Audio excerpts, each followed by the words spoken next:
Today on Tuesday Teamwork, I want to share with you an experience I had with my 3 little boys a week ago. And I call them my 3 little boys. They're actually my 3 teenagers. They're my 3 youngest, so out of all my children. So I still call them my 3 little boys, but they were weeding the berry garden.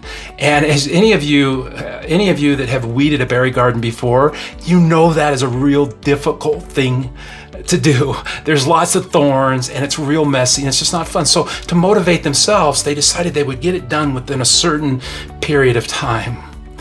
And so they were out there working. I was on the other side of the yard doing something else, and I noticed this pattern. Every time one of them had something to say, they would stand up while the others just continued to work. And they weren't working. They stopped weeding, but the other 2 were. And sometimes 2 of them were standing up, carrying on a conversation while only 1 was weeding.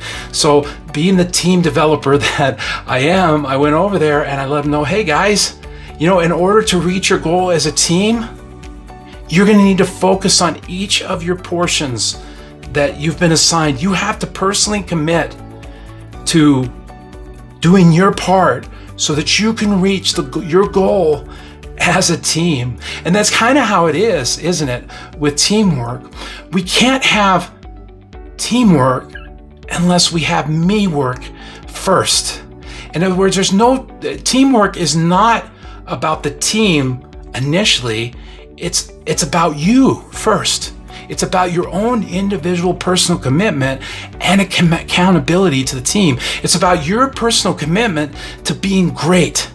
And when you personally commit to be great for the team, then the teamwork begins to happen. The magic begins to happen. So to me, instead of teamwork to DreamWork, it starts with MeWork, then graduates to teamwork, and then it can literally become DreamWork.